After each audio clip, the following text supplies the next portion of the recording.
behind the console, controlling the flow and giving you instructions. Now these lessons are designed to be short and sweet, without overwhelming you with too many details, and generally focusing on one thing at a time, with the exception of a few like startup, shutdown, and landing, because those would be difficult to split into shorter lessons. Okay, remember, this is a simulator, so don't worry if you jack something up. In separate sessions, we'll cover all the basics like systems, procedures, and weapons. Alright, now let's begin with starting her up. You will be working your way around the cockpit starting from left to right. It might not necessarily be the order advised by our official manuals, but it's a time-sacred and battle-proven way of doing things, and you wouldn't like to be the one breaking tradition, right? On the left side, mic switch to on. Anti-collision lights to on. Position lights to 3. Set the conformal tank switch to the stop transfer position. Next, set both inlet ramp switches to auto. Okay, moving on, turn on all 3 cast switches, yaw, roll, and pitch. Check that the anti-skid is in the norm, hook is up, landing gear handle is down, master arm is off, and jettison buttons are not pushed in. Set the oxygen switch to on. Turn the left and right generator switches to on. Make sure that the emergency generator switch is in the auto position. Set the left and right engine control switches to on. JFS starter switch to on. Lift the covers on the left and right engine master switch. Set both switches to on.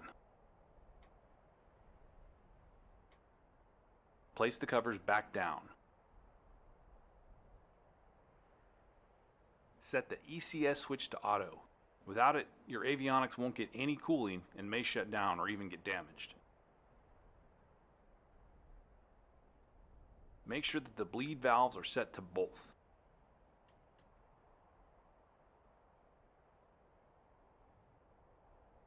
Alright, now on to the actual engine start. Pull and release the JFS handle. The starter ready light has to come up within 10 seconds. Make sure to left click on the handle, as right clicking will turn it. We're about to go to the warning system checks. I will continue with my instructions either after all the audible warnings are played, which will take some time, or after they are silenced with the DW tone silence switch. Press it now so that you are familiar with its location. Check the fire warning system by placing the fire extinguisher switch in the test position.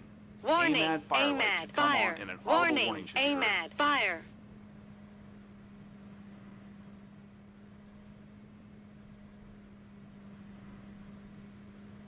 Let's move to the right engine start.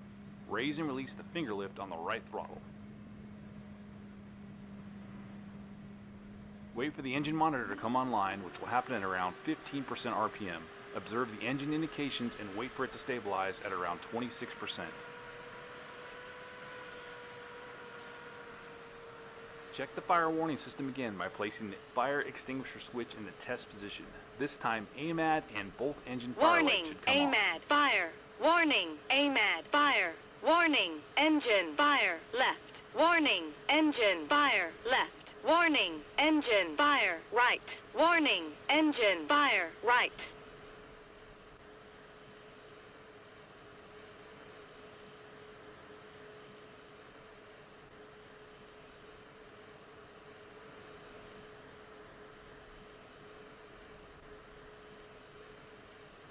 Now move the right throttle to the idle position to start pumping fuel to the engine.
It takes around 10 seconds for the RPM to start raising further. At between 55 to 60%, the JFS will disengage, the main generator will come online, and the right ramp will drop down.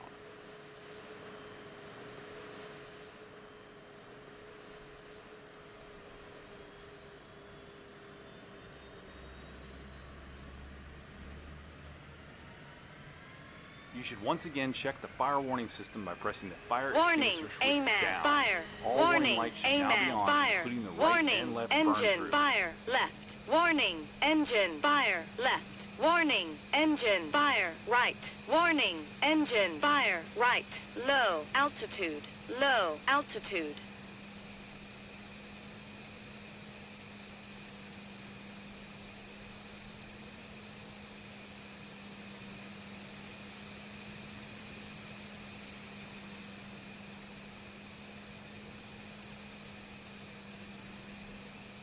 Close the canopy by pushing the canopy handle to the down position.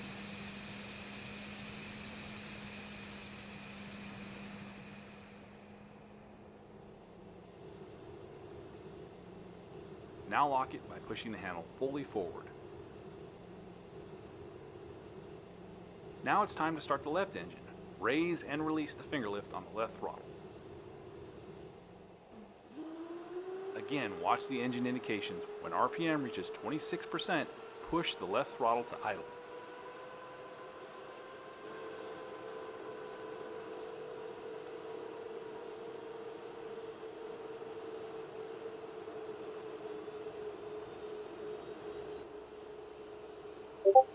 At around 60% RPM, the left ramp should drop down.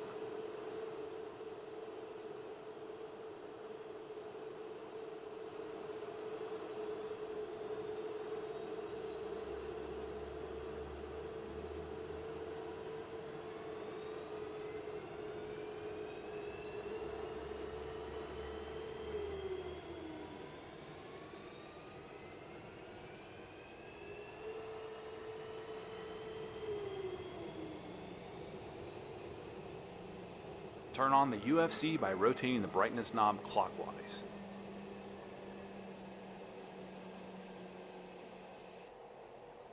Turn on both radios by pushing the channel selector knobs.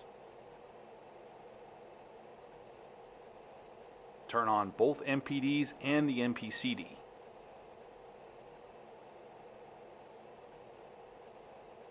Turn on the HUD by cranking the brightness knob clockwise to the desired intensity. Check the warning and caution lights by pressing and holding the lights test switch.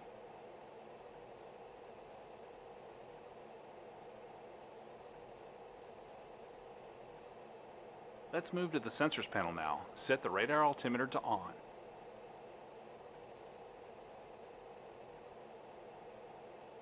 Set the terrain following radar to standby.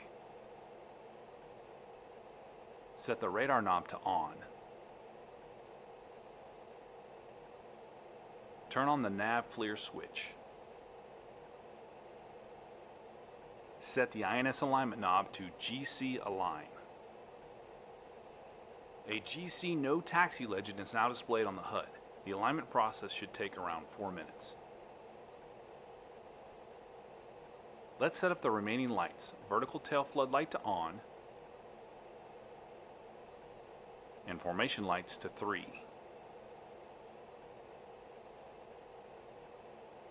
At this stage, you would perform a flight controls check, but you need a crew chief for that.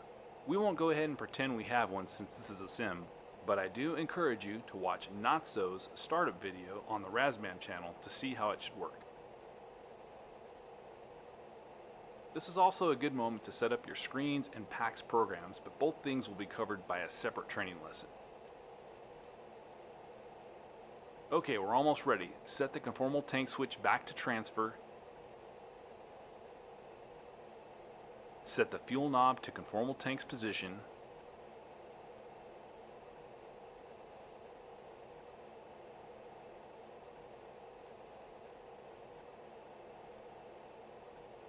Check the total fuel quantity and set the bingo as desired, say to 3,000 pounds with the bingo fuel knob. Uncage the standby attitude indicator.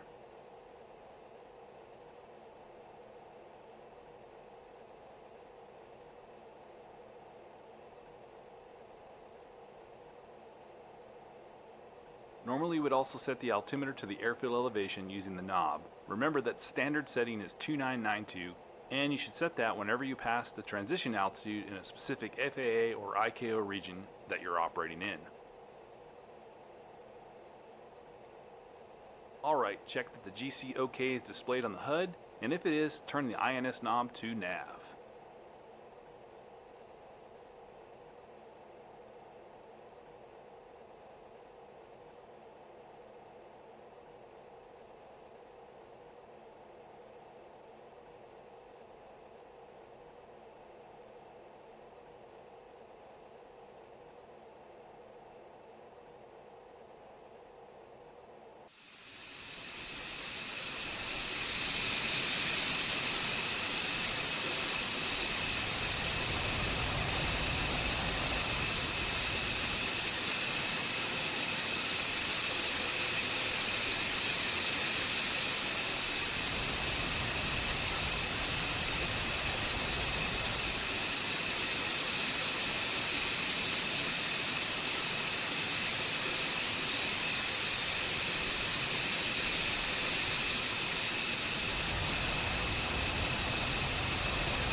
And that's it. In the next lesson, we'll cover taxi and takeoff procedures. I also promise that from now on, these lessons will be much shorter and more to the point, keeping them at 10 minutes maximum.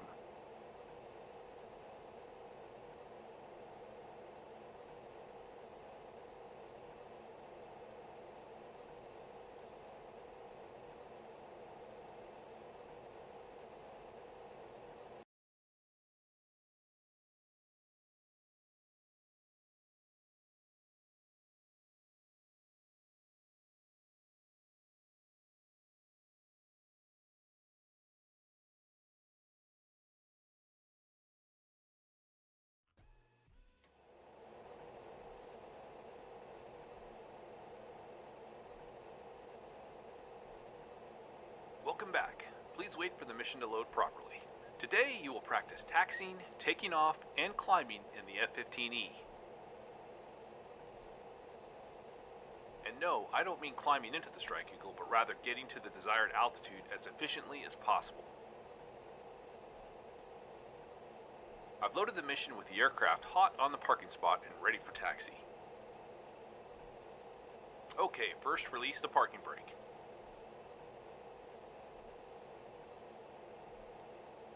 Slightly advance the throttle, and as the aircraft starts to roll, test the toe brakes.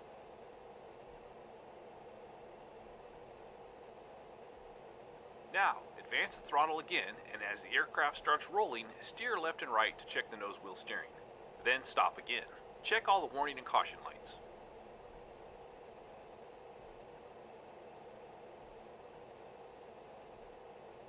Normally you would contact the tower and request taxi clearance, so let's assume I just did. We'll taxi to runway 23 left. Gently push the throttles, taxi out, and turn to left.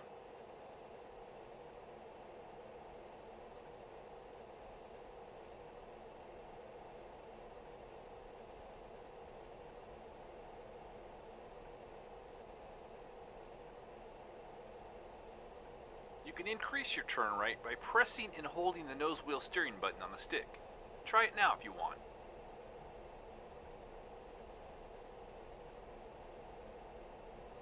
Pay close attention to taxi speed. Remember that if the aircraft is light, it will have a tendency to accelerate even with very little power. If it's heavy, you should perform all turns at minimum practicable speed and maximum practical radius.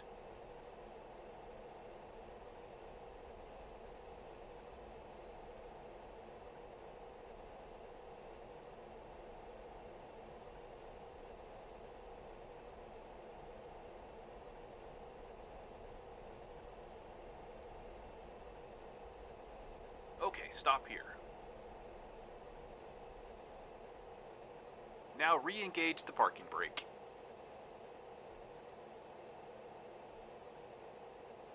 Confirm the inlet ramp switches are in auto.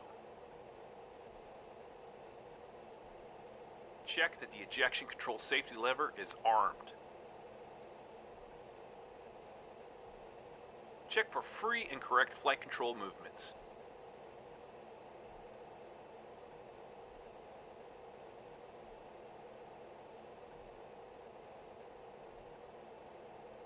Make sure that the flap switch is set to down. Now push the takeoff trim button and hold it until the light turns on and an audible warning is heard. Yaw rate. Yaw rate. Check that the canopy is closed and locked.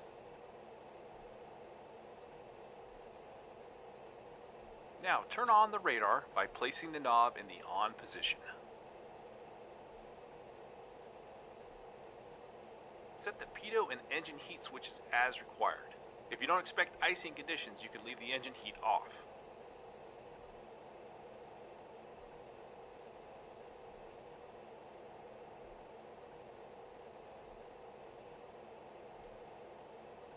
Check that the INS knob is set to nav.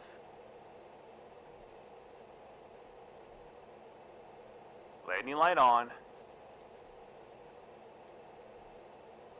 With that, you're ready to enter the active runway. Again, normally you would request clearance from the tower before doing so.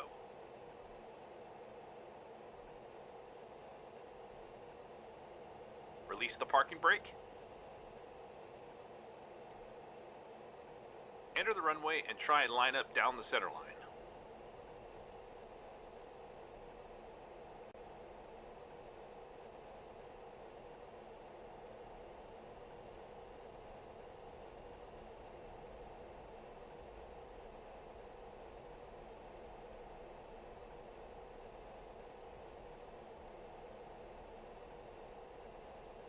Apply the toe brakes and hold them.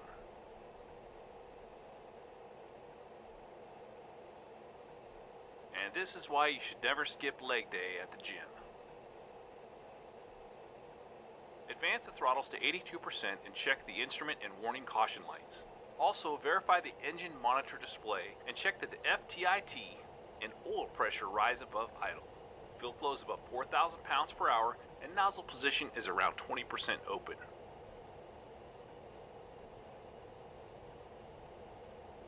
When satisfied, release the brakes and advance throttles to mill or max power, depending on the gross weight of the aircraft.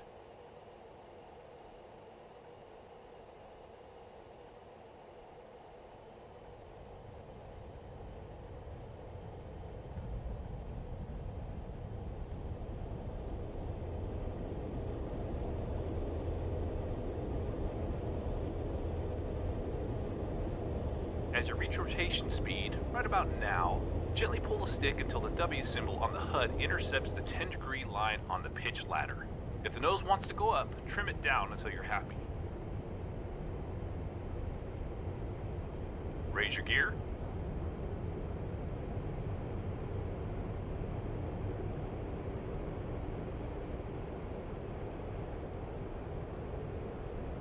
And flaps.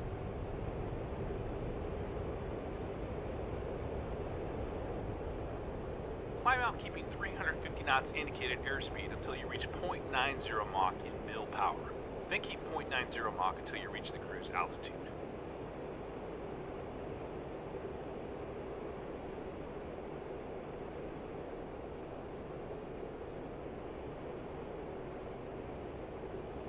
Alright, well done. This concludes the taxi and takeoff part.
low altitude, low altitude.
Welcome back. Please wait for everything to load properly.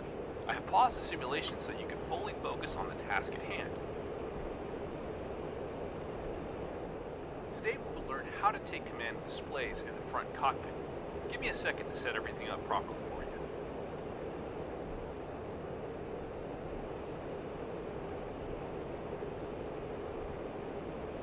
There, that's better. The process itself is very simple. You will be using the castle switch on your stick. Yes, the very stick you can't see on the screen to do that. You can take command of the HUD, left MPD, right MPD, and the bottom NPCD. Let's start with the displays. To take control of the MPD or MPCD, press and hold the castle switch on your stick in the direction of the display you want to use until 4 short vertical lines show at the bottom of the given screen. Feel free to practice as I talk about the details. So as an example, to take control of the air-to-air radar on the left MPD, hold the castle switch left until the command marks appear. If you want to control the lantern pod, currently displayed on the MPCD, hold the castle switch aft. Chances are that you already messed something up, and now you can see the Tactical Electronic Warfare System, or TEWS in short, on the right MPD and ADI on the MPCD. That's because you short press the castle switch right and or aft, respectively. Use the push button 11 to bring up the menu, and then select AG radar again on the right MPD and TGP on ADI. Not all displays can be commanded. Those that provide information only, like the engine page or HSI, won't cooperate, and neither will the HUD repeater. Speaking of which, taking command of the HUD is a little different. Let me know when you're happy with the MPDs, and yeah, I know it's not rocket science, and are ready to move on to the HUD.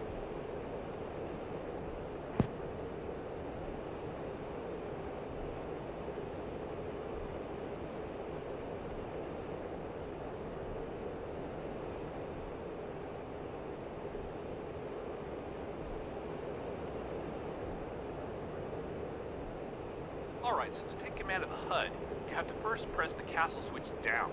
Down, not aft, mind you. And then short push it forward. If you do this correctly, you'll see the in command queue just above the Mach number on the left side of the HUD.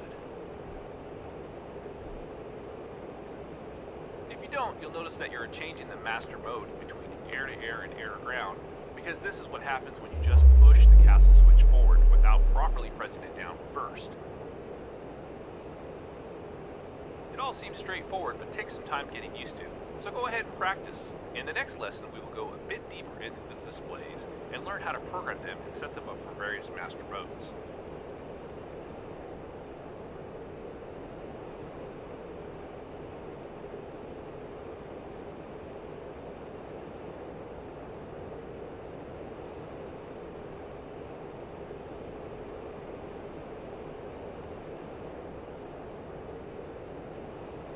Probably thinking, why is this guy wasting my time teaching me to push one button at a time with the sim pause? Well, I'll tell you, because if you don't adopt the crawl, walk, run attitude, you're going to have a difficult time learning how to properly fly this beast. So just trust me on this one, okay? Alright, good job.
Welcome to this training mission, in which we will cover programming and scrolling through MPDs and MPCDs.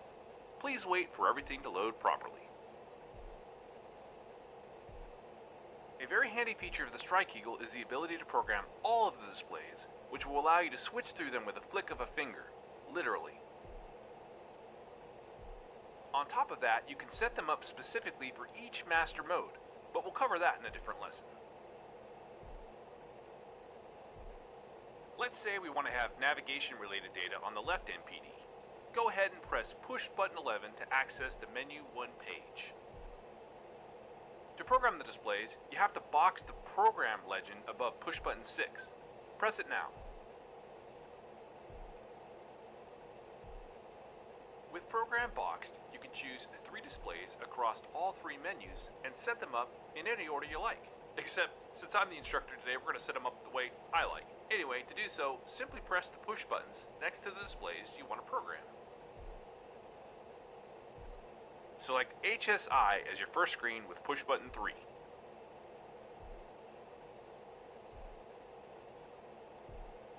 You see that your selection and its sequence number is now displayed in the middle of the screen.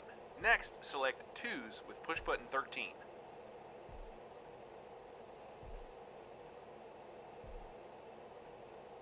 Third, press ADI with push button 1.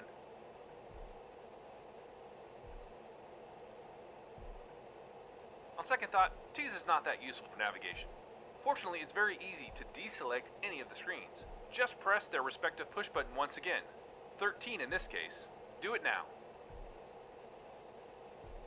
2's disappeared from the list. Note that ADI did not move up. You just have a free slot number 2. Let's fill it with Tactical Situation Display. Push button 5. To leave programming mode, simply press push button 6 to unbox the program legend.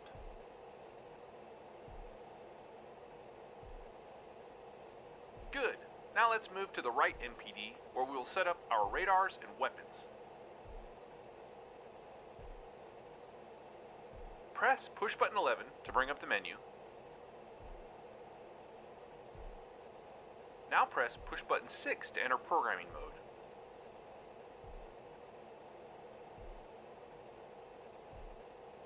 First select air-to-air radar with push button 15.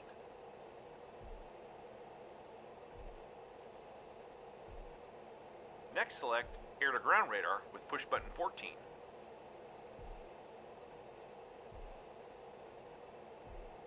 Third, I want you to add the air-to-ground delivery page, which is under menu 2. Therefore, you need to press push button 11 first to access it. Now press push button 2 to fill up the list.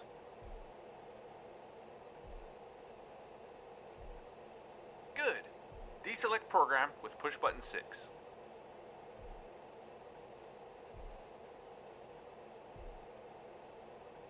Finally, the MPCD. Let's get that stick out of the way. That's better. Enter the menu by pressing push button 11.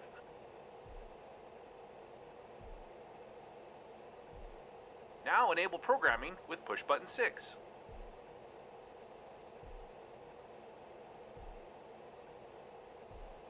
Select T-Pod, 2's, and armament pages in any order you like. Good. Deselect program by pressing push button 6.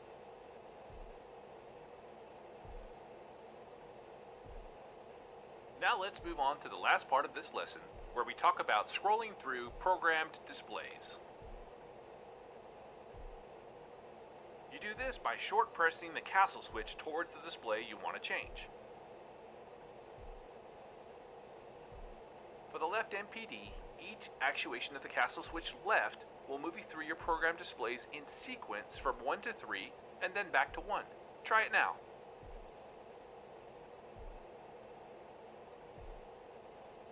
For the right MPD, the first actuation will bring up the 2's page. Subsequent ones will scroll through the displays you set up.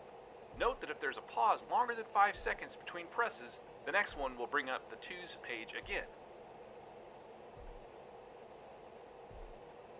For the MPCD, the first actuation of the castle switch down will bring up the ADI page. Then things will work just like the right MPD.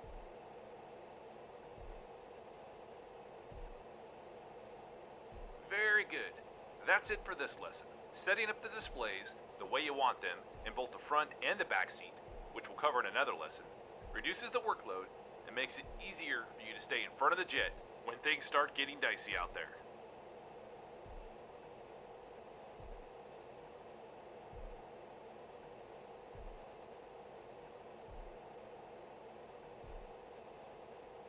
And let's be honest, it gives you something to do on those long, boring flights where nothing ever happens. Wish they would implement some version of Battleship that you could play with your Wizzo. Maybe they'll add that later along with the sniper pod. We can only hope.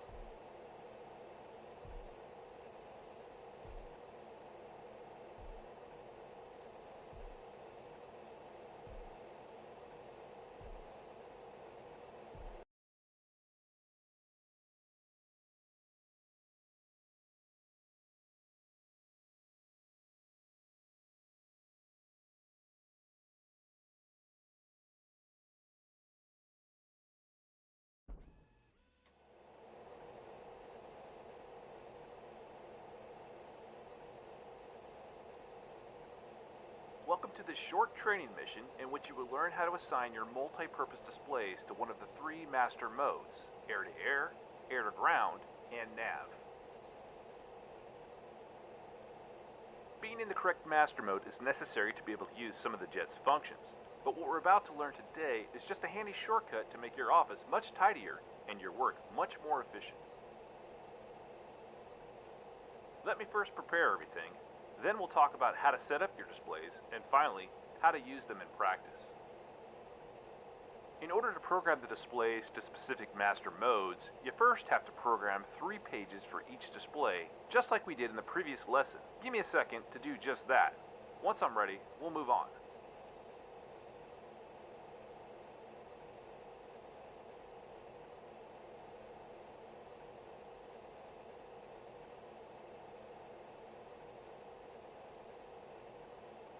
Alright, first the basics. To enable master mode programming, you first need to press push button 6 to box the program legend. The numbers reappear next to already selected displays. Now press push button 7 once to select the air-to-air programming mode. Air-to-air legend appeared just below the master mode, and you are now ready to assign one of the 3 pre-selected displays on the left MPD to the air-to-air master mode. This means that each time you select this mode, that one particular page will always show up on the left MPD. Go ahead and choose air-to-air radar with push button 15. Very good. Air-to-air appeared next to the number 2 in the middle of the screen. On to the next mode. Press push button 7 again. Air-to-ground is now displayed, and this is the master mode we will be programming now. Choose TSD with push button 5. Good. Air-to-ground is now also visible next to number 3 in the middle of the screen. Finally, time for the nav master mode. Press push button 7 once more. Nav appeared below the master mode legend. Let's assign HSI to it by pressing push button 3. Now exit the programming mode by pressing push button 6. Program will become unboxed. Very good. Now we'll repeat the process for the right MPD. Box the program legend there. Good. Now enable master mode programming by pushing push button 7. Air-to-air master mode appears, but you're free to switch between the modes as you see fit. Press push button 7 again to enable air-to-ground first. Now select air-to-ground radar. Press push button 7 to choose nav master mode. Assign tactical situation display to nav. Select air-to-air master mode by pressing push button 7 again. It looks like we deselected master mode programming as we cycled through all 3 modes. Press push button 7 once more. We will assign the armament page to air-to-air on this MPD. We're done with the right display. Deselect the program. Finally, let's move to the MPCD. Again, box the program legend by pressing push button 6. Now enable master mode programming. For the air-to-air, we'll want to assign the 2s. Press push button 7 again to select air-to-ground. Just like with the basic MPD programming, you're not confined to menu 1. Let's assign air-to-ground delivery displays from menu 2. Select push button 11 to enter it.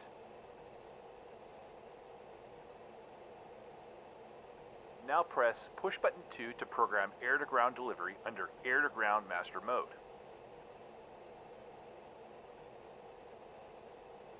Press push button 7 to switch to nav master mode. return to menu 1 by pressing push button 11. This is menu 3. You can easily tell where you are by looking at the legend next to push button 11, which now says M. And if the legend says M, that means you're in menu 3. If it says M2, you're in menu 1. And if it says M3, you're in menu 2. Very intuitive. Really? You think so? Okay, but in fact, actually it is. The legend shows you which menu you will enter upon pushing push button 11, which means you should do it once again to enter menu 1. Let's assign ADI to nav master mode. Press push button 1.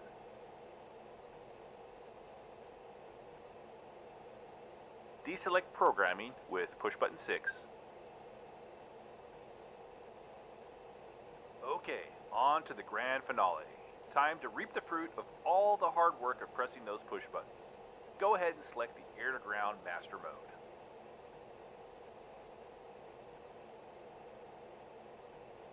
And lo and behold, with one push of a button, you have all three displays showing pages which you have programmed. It pays off to spend some time on the ground to set them up, because it saves precious seconds later in the air, when things are happening a lot faster. Choose the Nav Master mode. You now have the HSI on the left display, TSD on the right, and ADI on the MPCD. The icing on the cake is that you're still able to normally scroll through the display contents using short presses of the castle switch left, right, and aft. Try it now.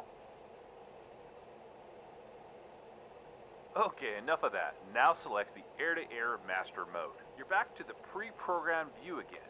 Okay, that more or less covers the general MPD, MPCD knowledge, and concludes this lesson.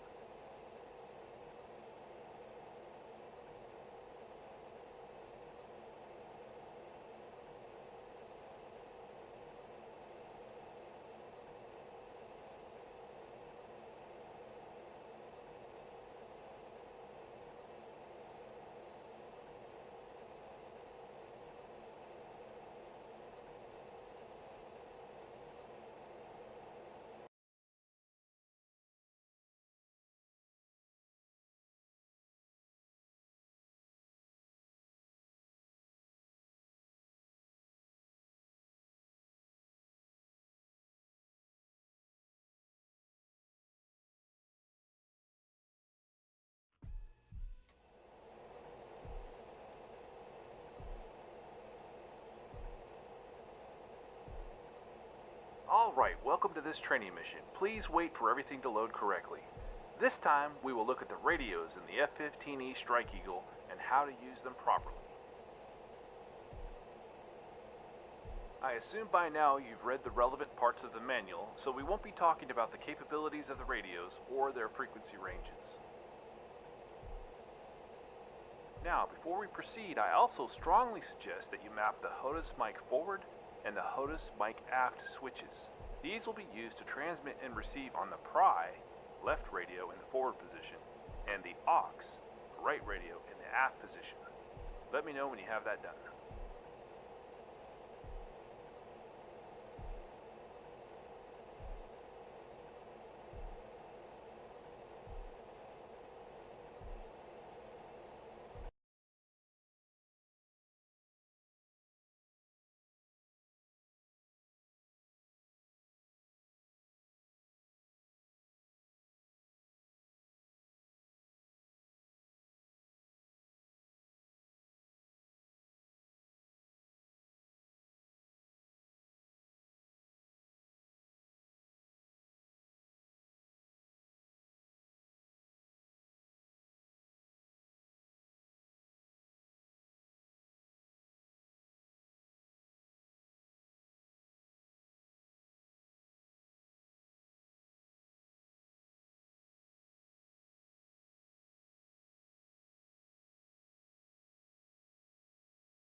First thing first, turning on the radios.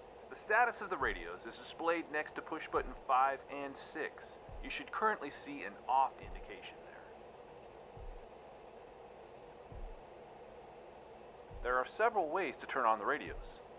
By using the radio submenu push button 1, by inputting a preset channel, introducing a manual frequency, or, and this is really the easiest one, by simply pushing both channel select knobs. Do this now. With power applied to the radios, you can see asterisks before channel numbers next to the knobs you just pushed. Manual frequencies are now displayed above them, next to push buttons 5 and 6. You can use each radio either in the preset channel mode or the manual frequency mode. The asterisk indicates which mode is currently active. To switch between them, you have to use the GREC CM buttons on the UFC. Each press of the button moves the asterisk between manual and preset frequencies. Go ahead and press the left GREC button to switch to manual frequency on the left radio. Good! The asterisk has jumped and now the left radio, which we call pry, is working in the manual frequency mode. Press the left GREC button again to return to the preset channel mode.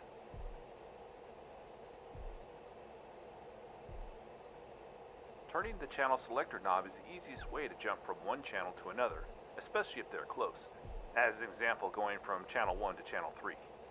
Now use the left knob and switch to channel 5 on UHF to tune to the ATIS station.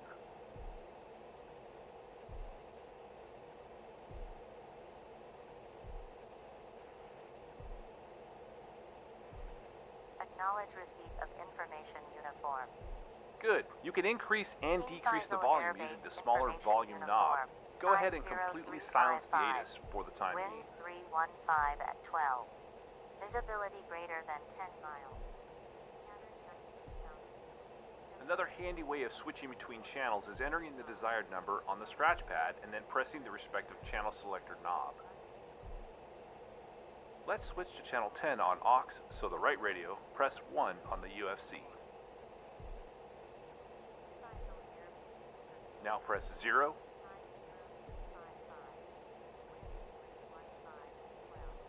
and push the right channel knob. You should now hear distant radio comms for air-to-air refueling operations.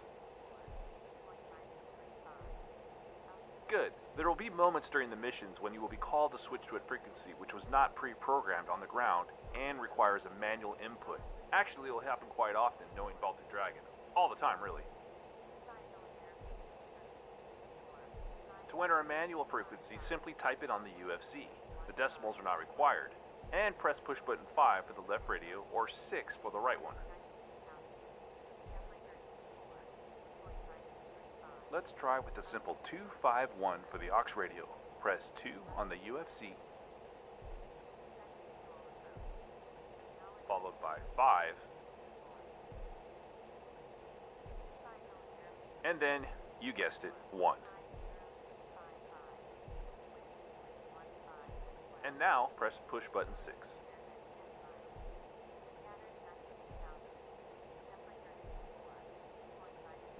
To be able to transmit and receive on the manual frequency, we should first enable it by pushing the right GREC button. Do it now.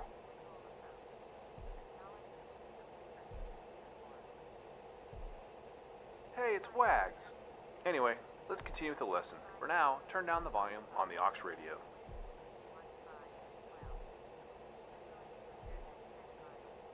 Now, take a look at the bottom line on the UFC display. You should see the previous frequency sitting right in the middle of that line. This is a very neat feature allowing you to quickly jump back to whatever channel or frequency you had before by simply pressing push button 6 again. Do that now. One more thing we should cover is the guard monitoring frequency. The military air distress frequency is 243.0, and the Strike Eagle is capable of monitoring it in the background irrespective of what channel or frequency it is currently using. In order to enable guard monitoring, you have to first press the shift button on the UFC, and then press the GREC button for the radio you want to monitor guard on. Let's use the left one. Press shift, left grec. Letter G should now be shown behind the frequency in the fourth line on the UFC display. This means that the pry is now monitoring guard. Crank up the volume a little bit, please.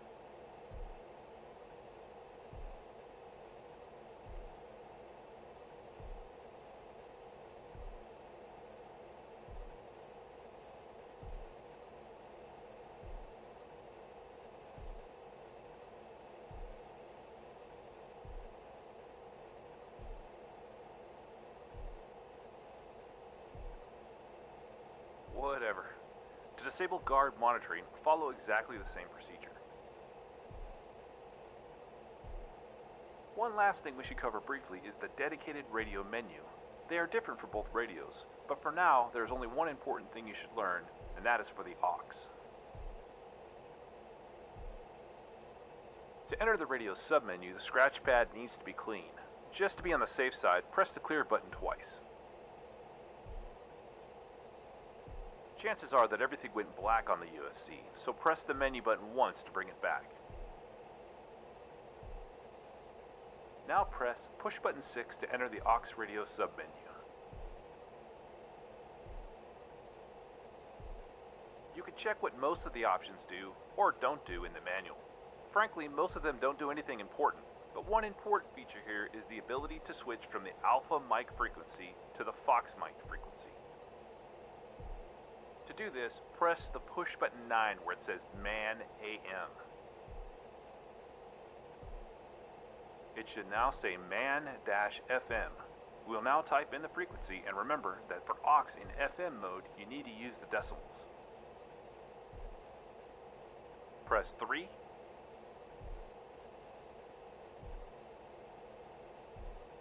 Now press 1. Decimal.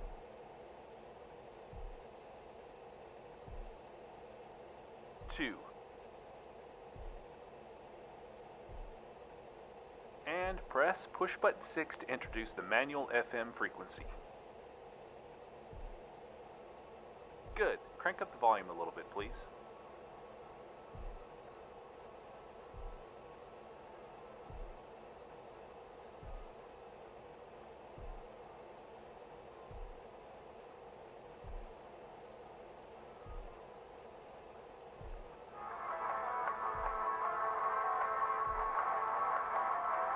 That sounds good. Alright, that concludes this training lesson. Well done.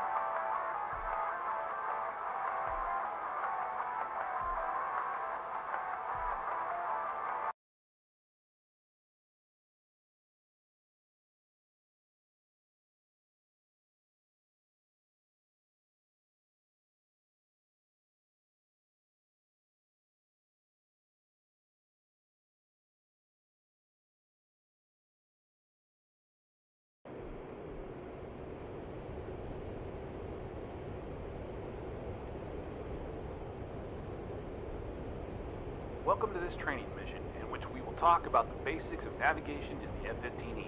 As always, please wait for everything to load properly. I pause the sim so that we can go through all the basic concepts. When we finish, I'll unpause and let you fly the jet. First order of business is to set up your displays. Bring up the ADI on your left MPD by pressing push button 11 to enter the menu. Then push button 1.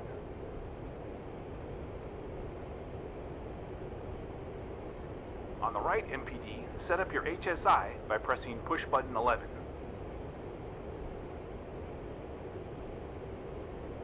Followed by push button 3. The tactical situation display is already displayed on the MPCD. Alright, now switch to the Nav Master mode. Let's start with the Tactical Situation Display, or TSD, on the MPCD. As the name implies, it's very useful for showing you your exact position on the moving map and displaying the current flight plan. Your aircraft is marked with a cross, and you will notice that there are different shapes for the steer points, which we will cover in more detail in a separate lesson.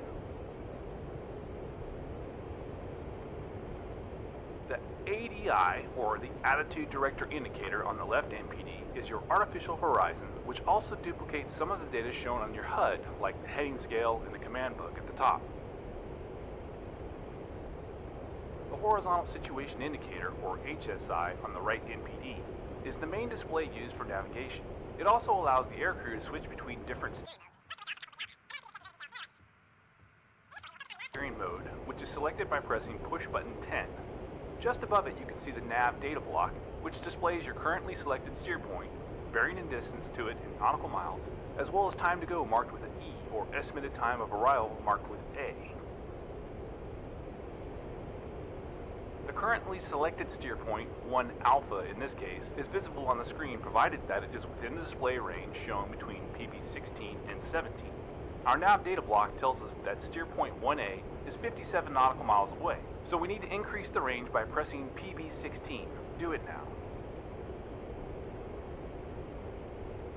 Note that only the selected steer point is shown on the HSI, and there's no way to view a full sequence of points here, unlike on the TSD. However, it is possible to simultaneously have both the current steer point and TACAN station displayed on the screen. To turn on the TACAN, have a look at the UFC. Our TACAN is currently set to off, which is indicated by the legend next to menu button 2. Let's tune it to Katasi by typing 44 into the scratch pad. Press 4.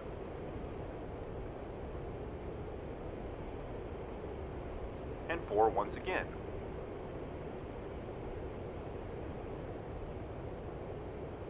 Good, now press menu button 2.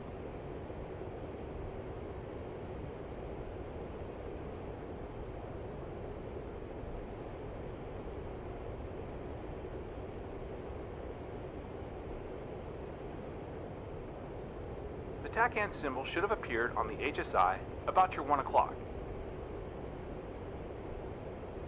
Okay, time to learn how to change the steer points. Unlike many other aircraft, there is no HOTAS button that can switch between them. Instead, you'll have to use the UFC or rely on the auto sequencing mode, which we will cover in a moment. The currently selected steer point is displayed next to menu button 10. In order to change it, simply type the number of the new steer point on the UFC. In this case, press 2.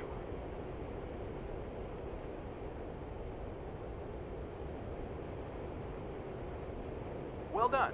Now enter it by pushing menu button 10.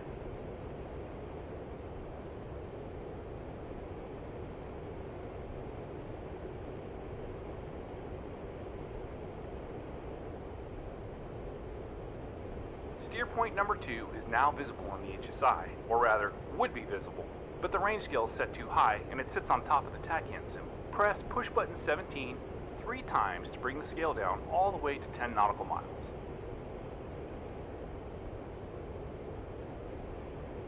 Good. Now you should see 2 arrows on the outside of the compass rose. The one with the line in the middle is your TACAN bearing pointer. The other one, sitting on top of the 2 squares, is the nav bearing pointer. The squares are your command heading marker, which in the nav mode is aligned with the steer point, with bearing shown next to the command heading legend. In other steering modes, command heading can be moved around using push buttons 1 and 2, or by using the UFC keyboard to type the desired value. Another important feature is the automatic sequencing option. When boxed, it will cause the steer point to switch to the next one as soon as the aircraft passes over it or crosses the 39 line within 2 nautical miles of it.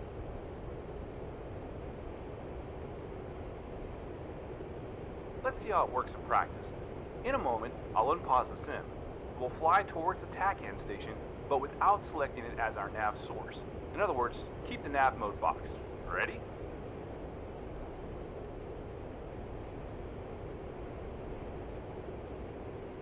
Okay, turn towards the TACAN. Disregard steering cues on the HUD and keep the TACAN bearing pointer on the lubber line on the HSI. As sequence point 2 is less than 2 miles away from the station, it should automatically change once you cross its 39 line without having to pass directly overhead.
Okay, we have switched to sequence point 3.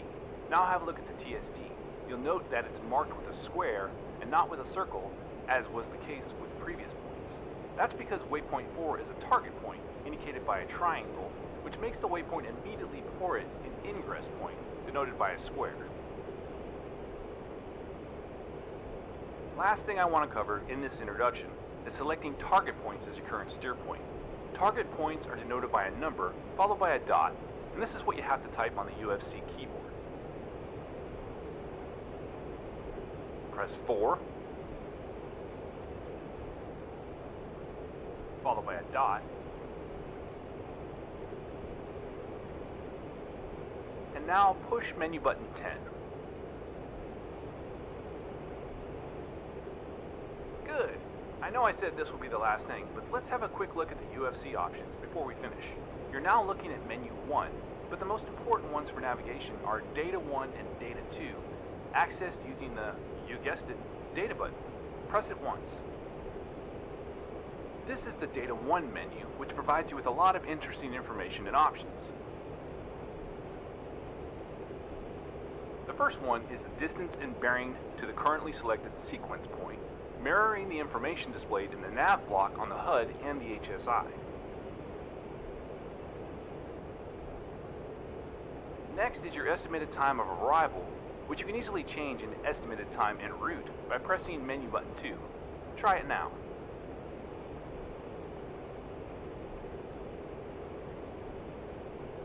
The third is the option to display true airspeed on the HUD below the indicated airspeed. Turn it on now. You can also choose to show the ground speed instead, which is probably more useful, by pushing menu button 4. Try it now. As you can see, you cannot display both the true airspeed and the ground speed at the same time. You can have either one of the two or none. Moving on, current wind speed and direction is displayed next to menu button 7. Above it, you can see the Zulu time.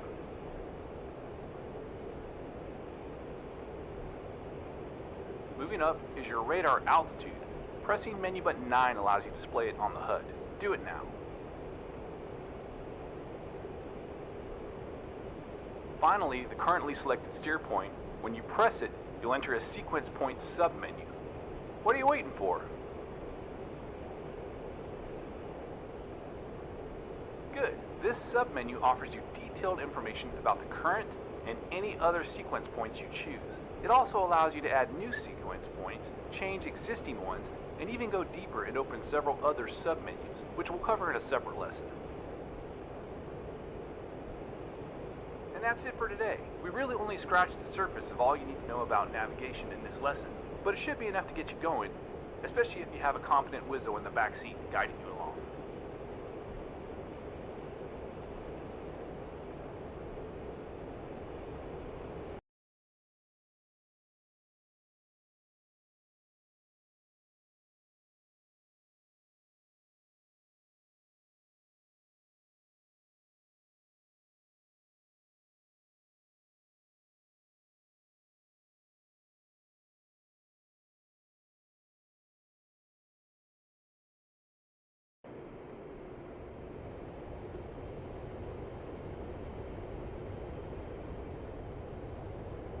Welcome to this training mission, in which we will talk about the basics of air radar in the F-15 Strike Eagle.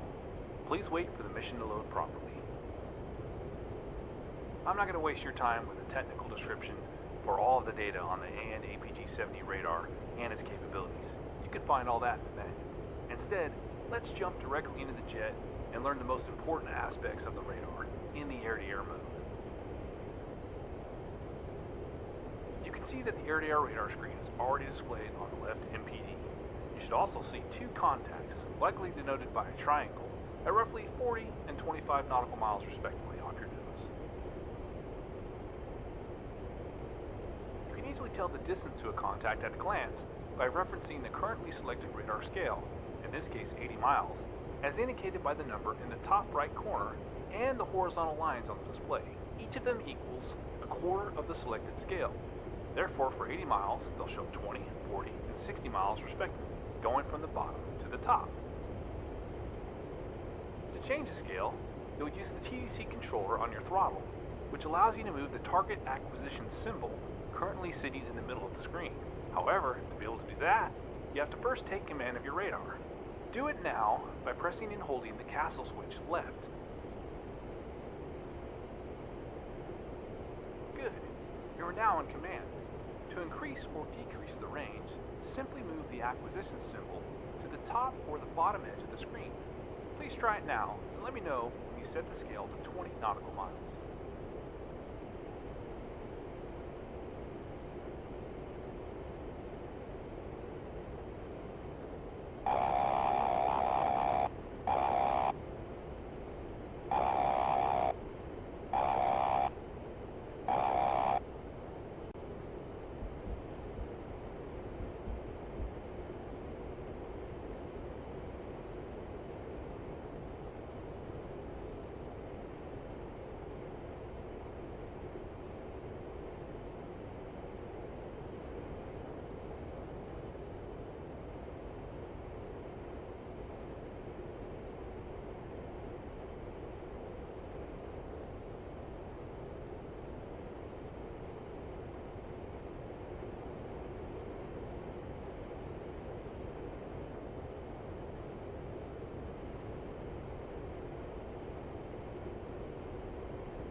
You should now see a small arrow at the very top of the display indicating that one of the contacts detected by the radar is outside the currently selected scale.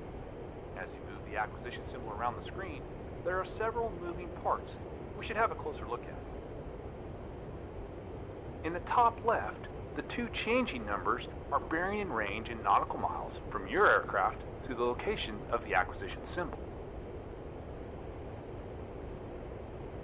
The two hollow dots along the left side of the screen are called the radar beam altitude coverage circles and show the maximum and minimum altitude that the radar beam is covering with the current settings. The digital readout of these altitudes is constantly shown next to the acquisition symbol.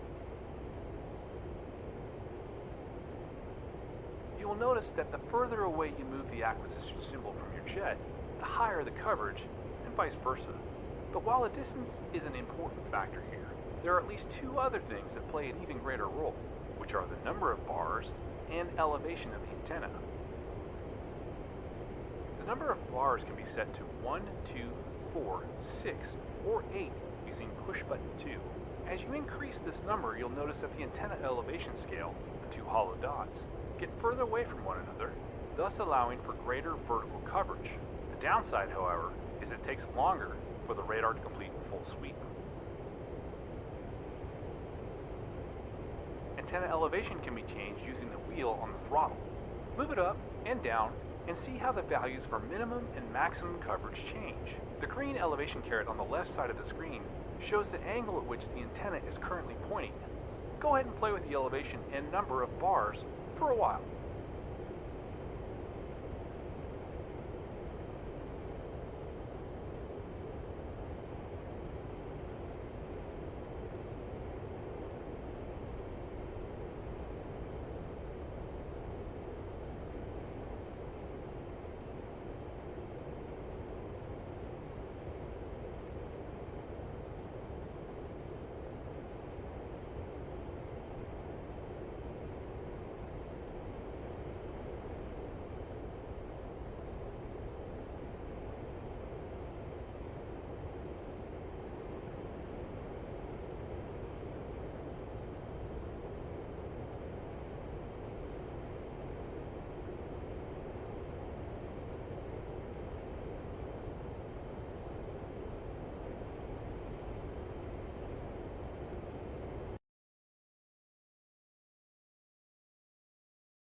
Talked about the vertical coverage.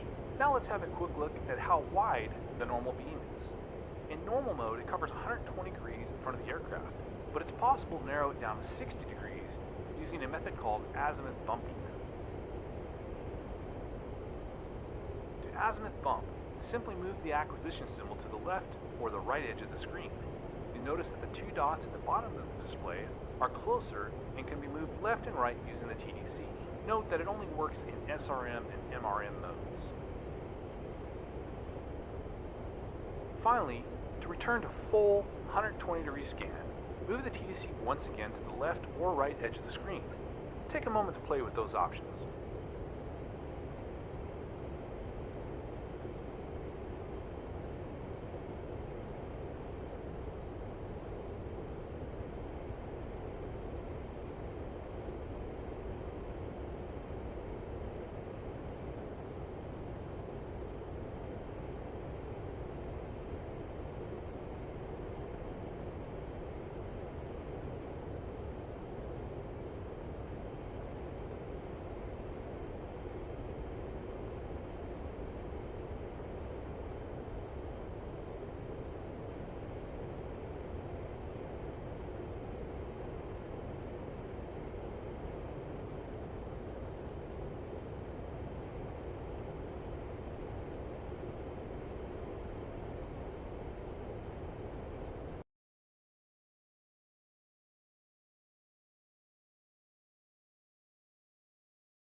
Alright, now set the full coverage, bars to 4, elevation to 0, and scale to 80.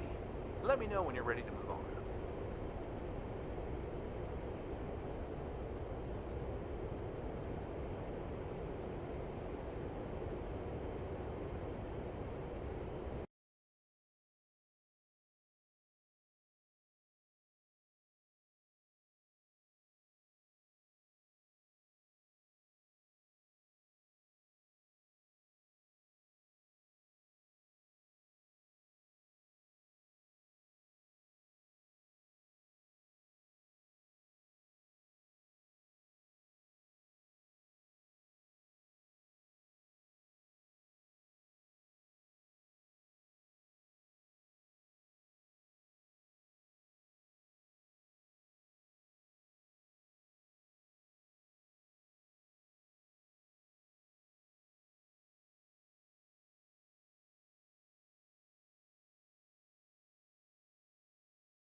You should again see two contacts on the screen at roughly 25 and 40 miles. Go ahead and place the acquisition symbol above the one closer to your aircraft. Number 19 should appear next to the contact, indicating its altitude. If you do the same for the one further away, it should show 31 or so. You'll also notice that both contacts become brighter on certain sweeps of the radar and stay dark for others. They will light up only when painted by the beam, as it sweeps through a bar corresponding to their altitude. If the bar is too low or too high, they'll remain dark.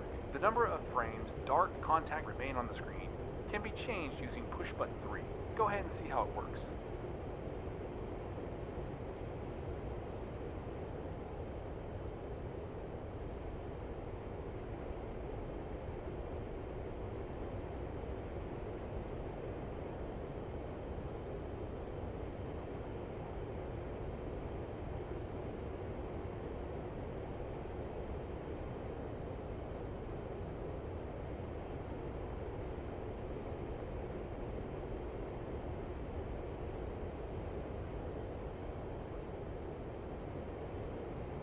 The last important setting is the pulse repetition frequency, or PRF, which can be set to high, medium, or interleaved by pressing push button 6.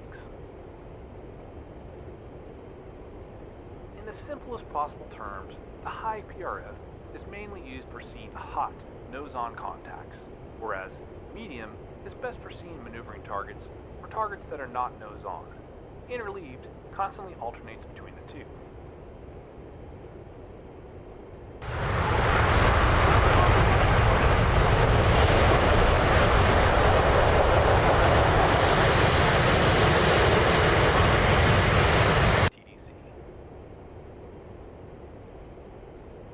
The radar will enter a mini raster mode, and if it scores enough hits on the target, it acquires a lock. Let me know when you've achieved that.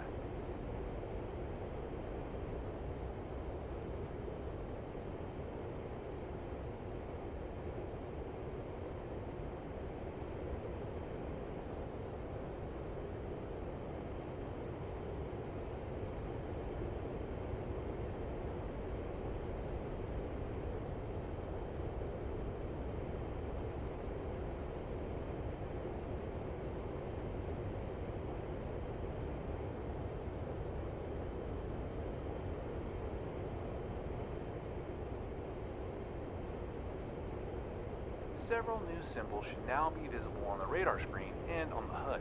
Starting with the HUD, you should see the target designation box at the location of the locked target. To the right, you have a range scale with lots of weird symbols you don't have to worry about at this stage, as we'll cover them on some other day. The changing number on the left side of the scale is the closure, or VC rate. The target's altitude and digital range are displayed to the right. Similar information can be found on the radar screen. The target is denoted as a star with a heading vector or a flake symbol if it's trying to jam the radar. Its altitude is displayed at the left edge of the display, and closure rate and range scale are shown along its right edge. Now, to drop the lock, simply depress the automatic acquisition switch. Do it now.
Very good. Okay, the last thing will be a little practice in using the radar settings to find and lock a helicopter that's circling at 5,000 feet over the water, around 15 nautical miles away from us.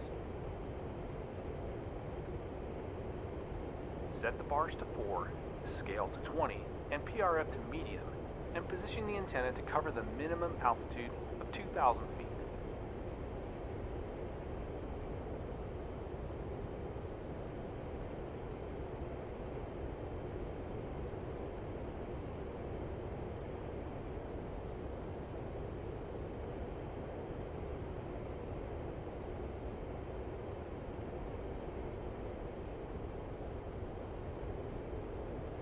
Can you see the radar signature of the helo? No? And no wonder. The helicopter is a slow-moving target, and as such, it's difficult to pick up by the radar. But don't worry, as the smart people over at Raytheon added the option called GMTR, or Ground Moving Target Rejection, to help us in situations just like this one. What does it do? It allows the aircrew to make the radar more sensitive to slow-moving targets, with the downside of allowing more ground clutter and false targets appearing on the screen. The GMTR setting can be changed by using push button 4. Press it 3 times to set the GMTR to low. If the elevation is set correctly, you should start seeing some returns. If you move the acquisition symbol, you'll see their altitude, some of them at -1, 0, or 1. You should ignore them as ground clutter and continue searching ahead of you for one flying at 4,000 to 5,000 feet. Feel free to decrease the number of bars and closely watch the digital altitude readout. Your goal now is to lock that helo. Let me know when you've done this.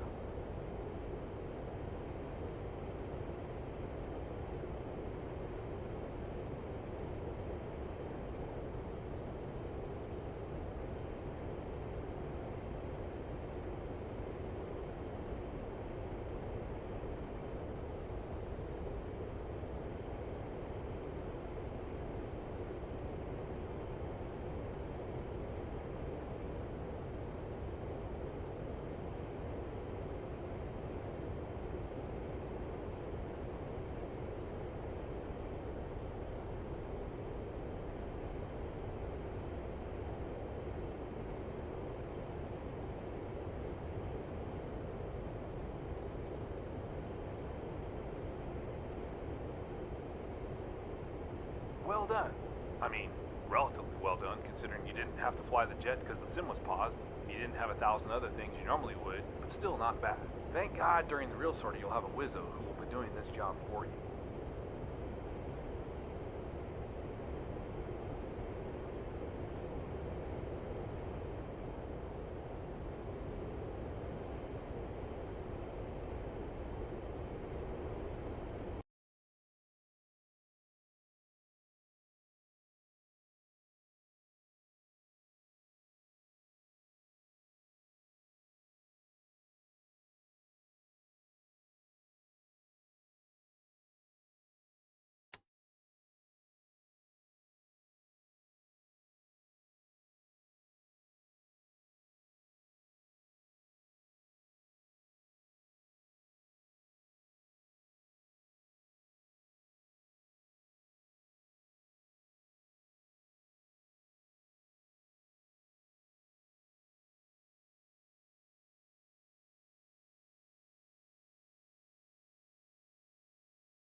Alright, I just loaded your new flight plan into the nav system. Head over to waypoint 1.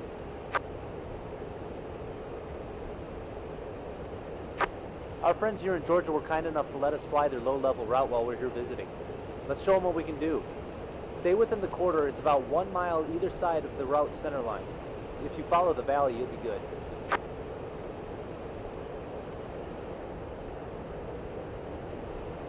The course is to be flown at or below 500 ADL.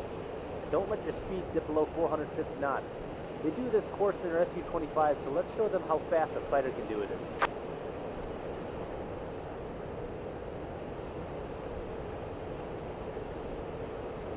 Oh, and keep it below Mach 1, though.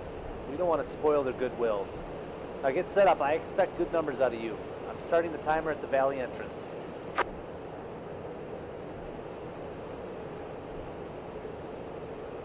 Low altitude, low altitude.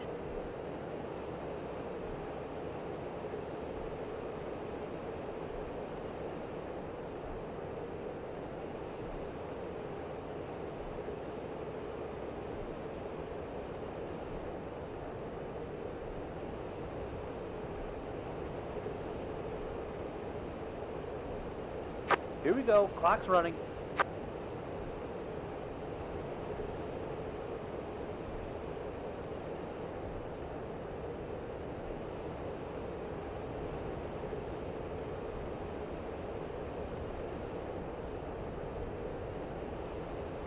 Low altitude, low altitude.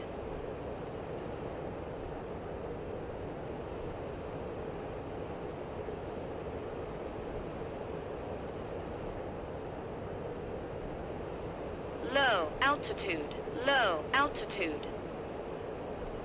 Low altitude, low altitude.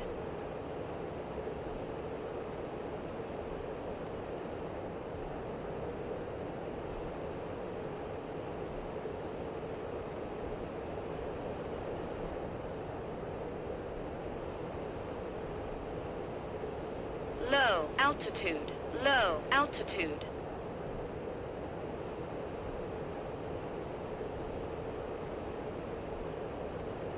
Low altitude, low altitude.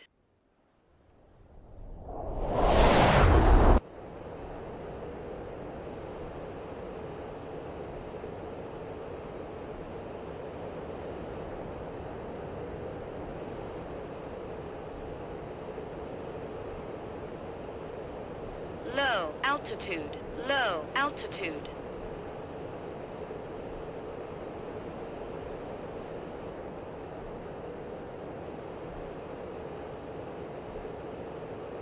Low altitude, low altitude, low altitude, low altitude. Low altitude, low altitude. Low altitude, low altitude.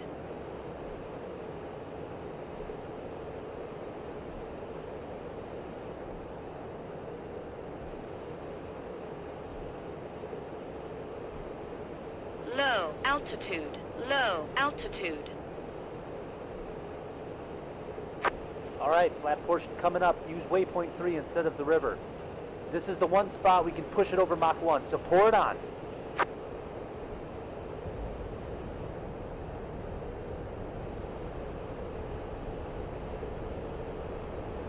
Low altitude, low altitude. Low altitude, low altitude. Low altitude, low altitude. Low altitude, low altitude.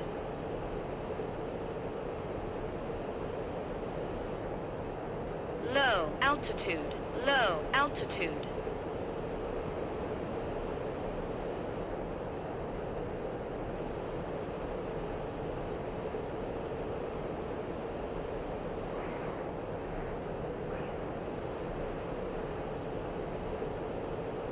Low altitude, low altitude.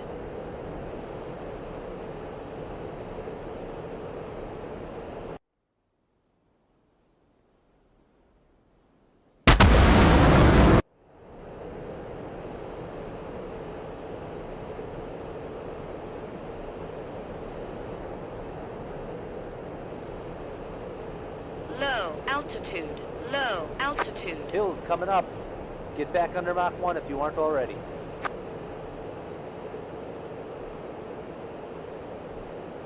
Low altitude, low altitude.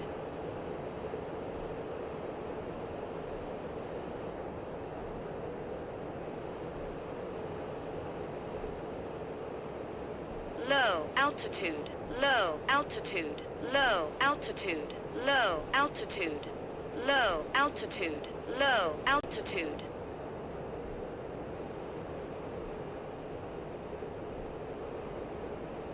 Hard left coming up. Low altitude, low altitude.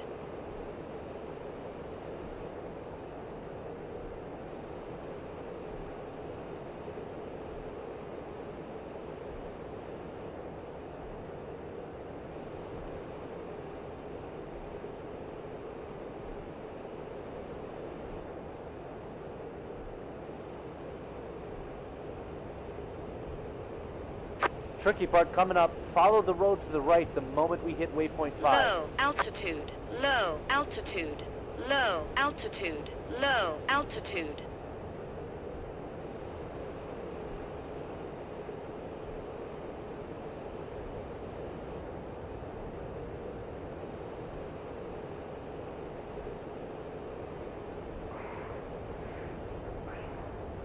Low altitude, low altitude.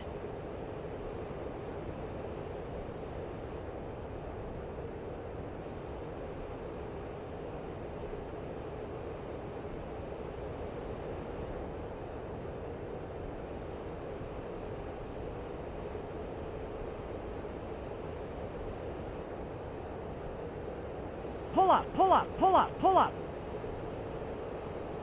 Pull up, pull up, pull up, pull up.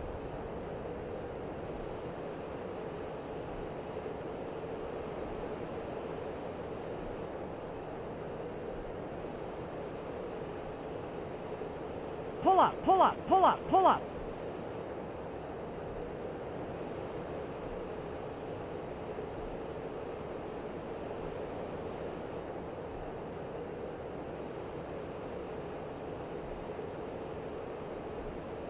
That's one altitude violation.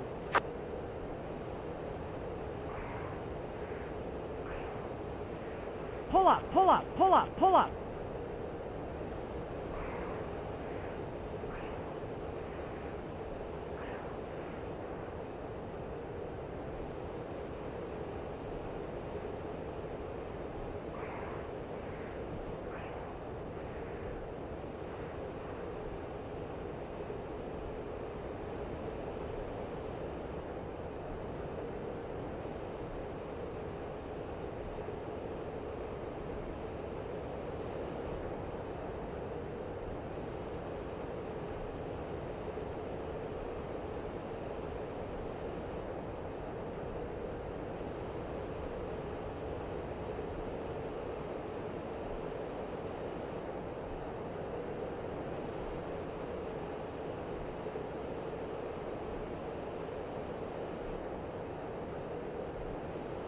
low altitude, low altitude.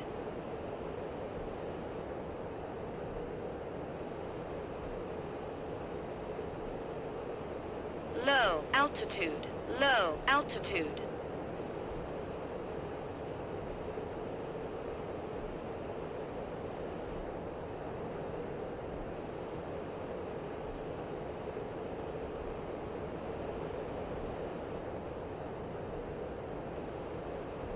Low altitude, low altitude.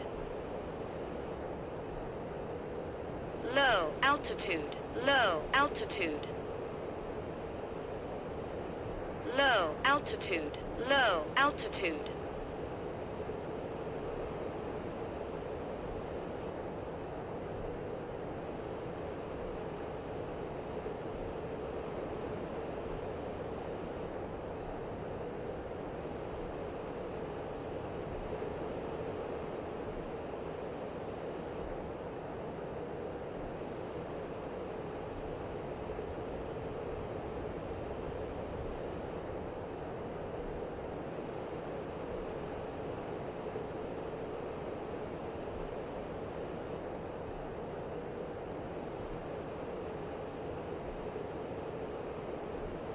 Low altitude, low altitude.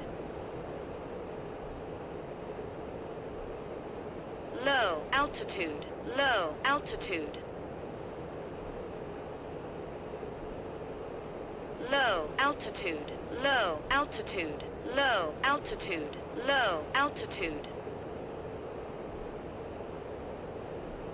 Pull up, pull up, pull up, pull up. Low altitude, low altitude.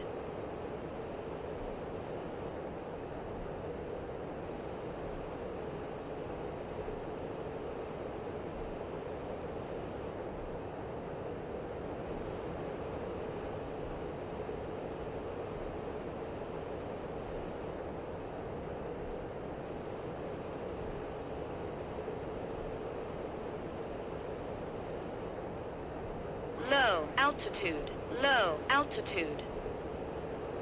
Low altitude, low altitude.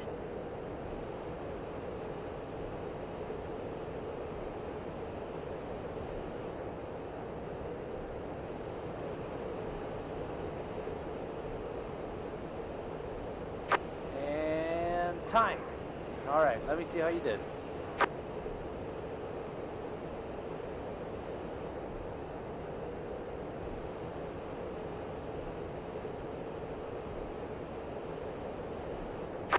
Well, you finished the course. There's something to be said about that. But expect a bit of hazing when the guys see your time. Take us back to Batumi.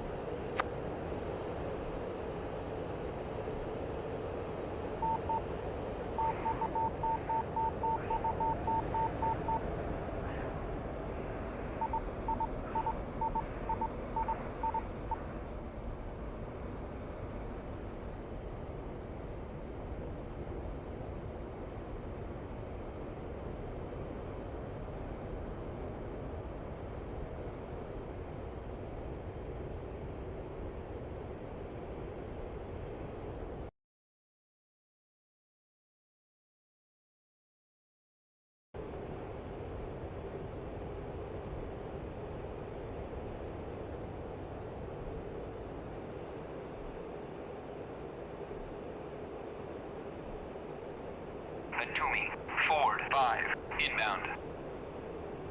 Ford 5, Batumi, fly heading 295, Fort 10, QFE 29.89, runway 13, to pattern altitude.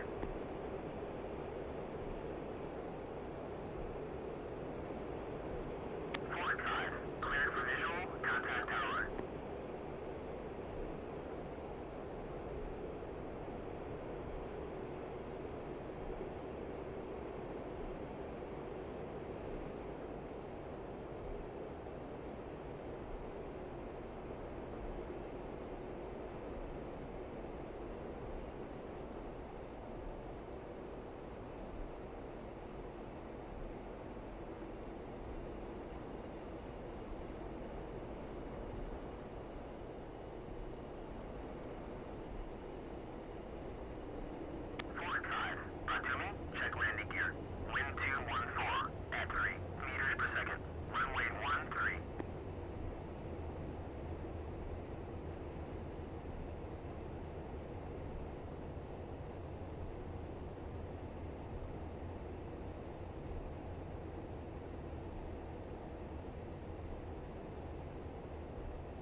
low altitude, low altitude.